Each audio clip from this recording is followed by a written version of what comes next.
Well, good morning, everyone, and welcome back to the conversation. I'm so excited to be back with you this week. We're going to have a special session today, and I can't wait to tell you about it. But to get us going, let's do what we always do, start chatting it up. Let us know who's out there. I hope you're having a great day, and I hope you're ready to engage and learn. That chat is so important. We're building a network of leaders. So, welcome back, leaders, and let's get going. Again, I'm Bill Barker with Barker Strategic Solutions. And I'm just really excited to introduce you to a friend of mine. Hey, Diane, a friend of mine. Welcome this morning. And someone that I've got to know really well. He's a colleague. He actually coaches me on business leadership principles and life lessons and things like that. And I'm just really excited for you to meet him. Hey, Bill. And his name's Andy Robinson, and he's on with me this morning. You see Andy, he's a CE and executive CEO and executive coach. He's been doing that for just under 30 years, just over 27 years. And before that, he was in corporate America. Hey, Jerry. And just glad to see everybody streaming back on this morning.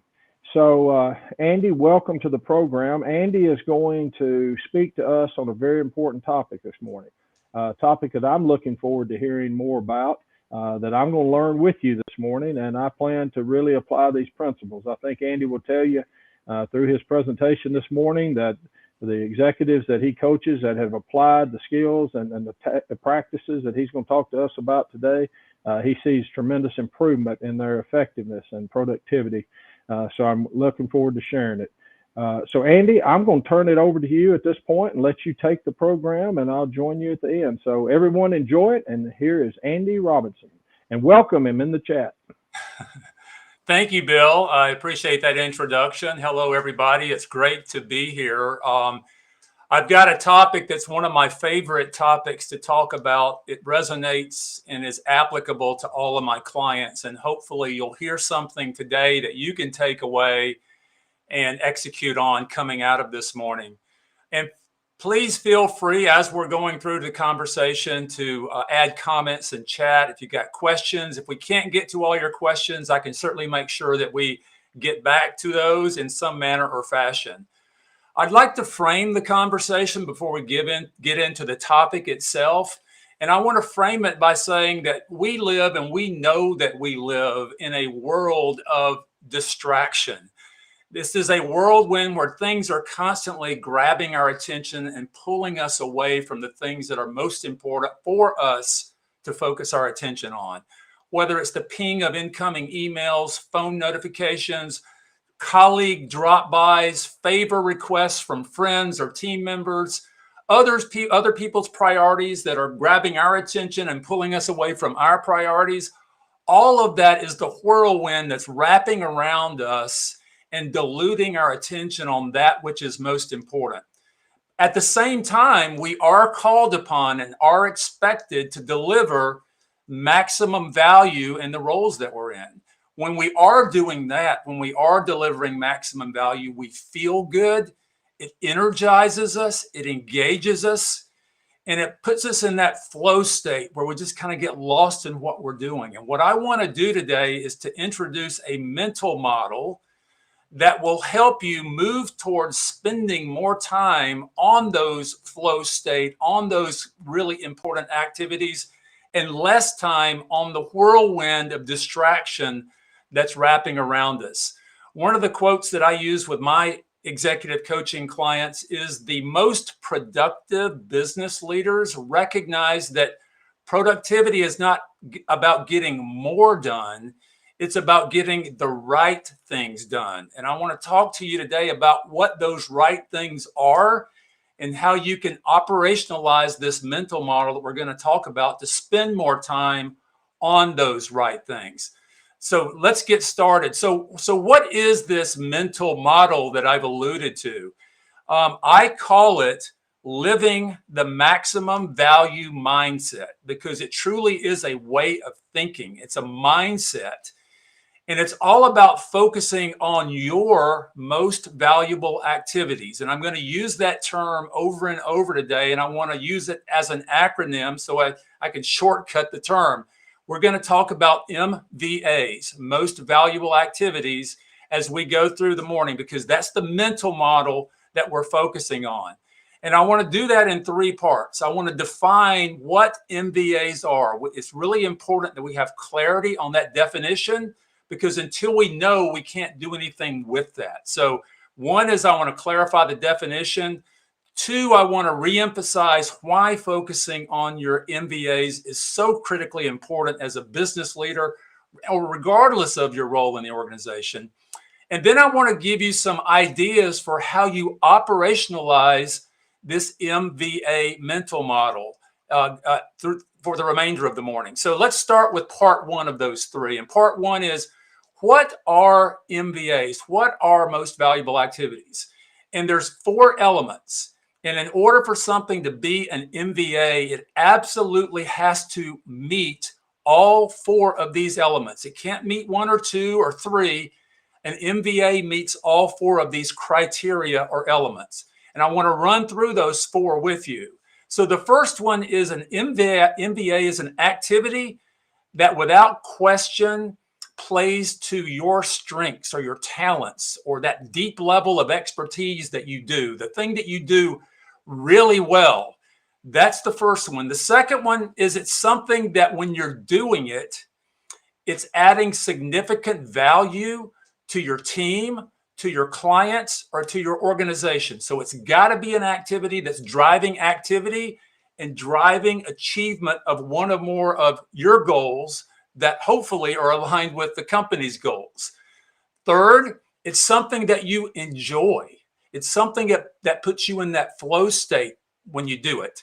I've got a lot of strengths that I can exercise, but I've got a few that I enjoy. I'm great at putting together complicated spreadsheets, but I don't enjoy doing that no more. It's no longer an MVA. Somebody else can do that for me. And then the last one is the most important one. It's an MVA is something that only you can do. You cannot delegate it to another team member. So real quickly, it plays to your strengths. It drives achievement of one of your goals, or creates value for the organization. It's something that you enjoy doing, and it's something that only you can do. It's got to meet all 4 of those. And working with my CEO level clients, typical MVAs for CEOs are strategic thinking time. They've got to do that. Managing the board, developing their direct reports to their team members, staying attuned to operational and financial results, and oversight of investor and stockholder communication. For salespeople, MVAs might be, if you distill them down to 4 or 5, prospecting activities, client sales calls, preparation and follow-up activities, network cultivation, and professional development. In the language of Stephen Covey, MVAs are your quadrant 2 activities, those things that are not necessarily urgent, but are very important. It's where you have to or need to be spending your time, because spending your time on that creates maximum value, or moves you in the direction of achieving maximum value for your department or for your organization, and then it drives achievement of your goals. So that's the definition. That's what MVAs are. The second thing that I wanted to talk about before we get into the operationalization of MVAs is, why are they important? They're important because if you understand them, and then you begin to operationalize the process of spending more time on them, it allows you to step out of the whirlwind of all of these things that are grabbing at your time. It also allows you, again, by definition, to maximize the value that you add to the organization. When you're doing that, and when you feel like you're doing that, and you know that you're doing that, that unclogs the channel for the flow of rewards to you, because you're spending more time creating more value. Those rewards might be compensation, they might be a greater sense of purpose or meaning in your role, career satisfaction, fulfillment, and focusing on your MVAs and operationalizing those also actually allows you to achieve better work-life balance. And it makes work more fun. I've got a quote from Greg McCune, and we're going to talk about Greg a little bit later, because he's written a book that's one of my favorites, and it aligns with this topic exceptionally well. Greg McCune's quote from his book, Essentialism. Essentialism is not about getting more things done. It's about getting the right things done. Now, we talked about that earlier, but it's the right things. The right things are your MVA. So that's why that's important. So let's go to part 3. And I want to spend a big chunk of the rest of our time today on this next section with respect to MVAs. We've defined them. We know why they're important. Now, the question becomes, well, how do we operationalize these? How do I build this into my day-to-day, week-to-week work life so that I am maximizing value, so that I am living the maximum value mindset? And again, this mental model works, and I've seen it work over and over again, but I want to emphasize that it's a model that's pushing you towards improvement here. And it's a mastery model. Mastery meaning you never arrive at perfection in this mental model, but you're constantly moving more towards mastering this mental model. And I wanted to give you the framework for 4 tips that you can build into your work life, into your week, that will move you in the direction of mastery of this mental model of most valuable activities. At the outset of most of my coaching client engagements, when we start talking about MVAs and we start peeling back the onion and looking at my clients' day-to-day, week-to-week activities, I generally find that my clients, regardless of their level, CEO all the way down into the organization, are only spending 40 to 50% of their time on their most valuable activities. Now, it doesn't mean they're not getting things done, but they're not maximizing their value. And part of the reason is they've never stepped back through this lens of MVAs and asked themselves, what are mine and how can I do more of those on a day-to-day, week-to-week basis? So 4 tips. First one being gaining clarity on your MVAs. That's where it starts, getting crystal clear clarity on what yours are. Most of my clients have anywhere from 4 to 6 described MVAs that they want to spend 80 to 90% of your time. That's the goal. Mastery is moving towards achieving 80 to 90% of your time spent, your energy focus, your attention focus on your most valuable activities. But you've got to know what they are first. My invitation for you is to step back in your role and ask yourself, using those 4 criteria that I gave you earlier, what are my MVAs? And then sharing those with your manager, getting alignment and buy-in that those seem to be the right things, because then once you know those, you can begin working with those. And the very first thing that I would recommend once you've defined it and once you're clear on what they are is to structure a weekly planning time on a regular basis, once a week. This is a foundational element in David Allen's seminal work on time management that's called Getting Things Done. It's built around this framework and foundation of weekly planning. Weekly planning, whether it's Friday afternoon or Monday morning, it's something that I've been regularly doing now for 18 years since I first read that book, and it's been transformational. It takes me about an hour and a half to do it.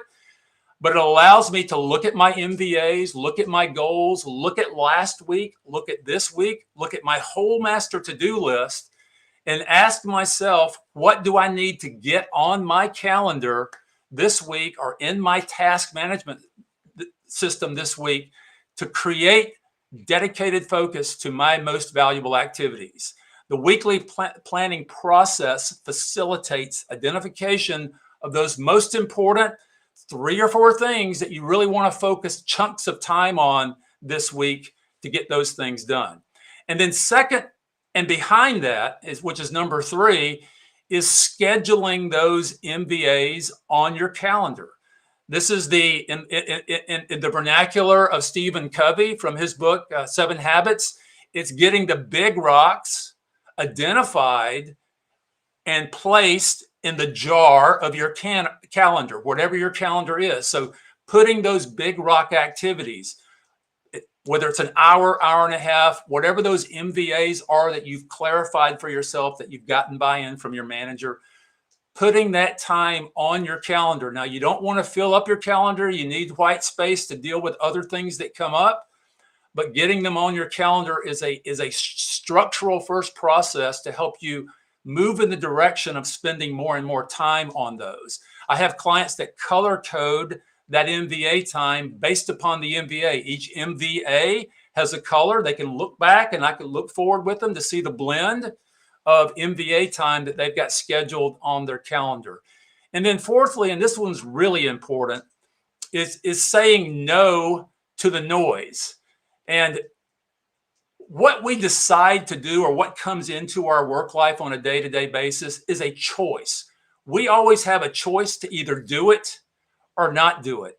And what I'm suggesting is that the choices that you make be informed choices about things that align more so with your MVAs and less so with other things. And part of that is creating boundaries about what you won't do. I like to use the term "I don't do this" versus "I can't do this." I can't do client calls at 5 o'clock. That's abdicating my power. I don't do client calls after 5 o'clock expresses my power. So shift those words, that way of describing those boundaries from "I can't" to "I don't," and see how that makes you feel. You're actually going to feel good. It's going to create a drop of dopamine into your system, and offload activities that aren't part of your MVAs to other team members. And that's why surrounding yourself with an all-star team is important to this process. And I would invite you to cascade this whole philosophy, this whole mindset and mental model to your team so that they're likewise developing their MVAs, because you'll find that moving your non-MVAs off of your list will likely align with one or more of their MVAs. I wrote a newsletter article this week. I do a weekly newsletter, and you're certainly welcome to subscribe to that, as well as connect with me on LinkedIn. And I call it Thread, Ropes, and Cables. Threads are those things that we need to cut, that we need to eliminate. They're coming at us. We tend to do them, but they align with other people's priorities and have nothing to do with our MVAs. We want to cut the threads. Ropes are things that we might be able to do at a future date. We can tie that rope to a future date, but not today. Or we could tie that rope to another person and let them do it. And then cables are those activities that are coming at us that definitely align with our MVAs, and we want to secure those cables to our calendar or into our task management system with a priority and due date to get done this week. So think about that principle of threads, ropes, and cables as it relates to choices that you make with respect to what you're working on, so that you're doing more and more activities associated with your most valuable activities. And then finally, minimizing distractions. And that's simply things like closing your door, letting your team members know that you're working in this 1 hour period or 1.5 hour period on an important project, not to disturb you. Let your administrative assistant know that if you have one, and silence your phone, turn off your notifications. All of those things will allow you to operationalize these MVAs. I could speak for an hour on ideas, but those are the ones that immediately came to mind. Clarity on what they are, a structured weekly planning process, scheduling your MVAs on your calendar, saying no to the noise with some of the suggestions that I gave you, offloading to other team members, applying the threads, ropes, and cables, and then minimizing distractions. As I'm wrapping up the operationalization section of this, another quote from Greg McCune in his book is, "Only once you give yourself permission to stop trying to do it all, stop saying yes to everyone, can you make your highest contributions towards the things that truly matter, the essential things." Your MVAs are your essential things. Focus and attention and more time, getting closer to 80% of your time on those, is a great way to add and maximize the value that you deliver to your clients.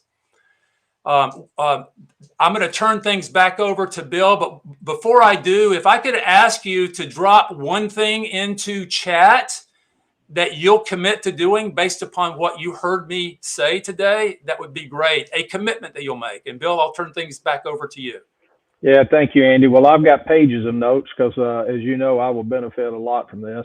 You've all heard me talk about the Essentialism book by Greg McEwen. It was in our "What Does It Mean to Lead" component of and around editing. And so when you edit time and edit your activities, so Jeff Freed, I love that you're using a task management app to help you as well, and recommended that to our colleagues. So we're going to send you a copy of that book to add that to your toolkit. And I just want to thank you, Andy, so much for this. Next week, we're going to get back into the 5 principles and wrap up that series. And next week, we're going to talk about enable others to act, and we're going to bring it all home. All the other things we've spoken about today. And as we practice the techniques that Andy shared with us today, and he's going to be back with us in future sessions. So everybody show Andy a little love. Let him know what you're going to take away. Keep the chat going, and we're going to sign off and see you next week. Lead on. And thank you very much.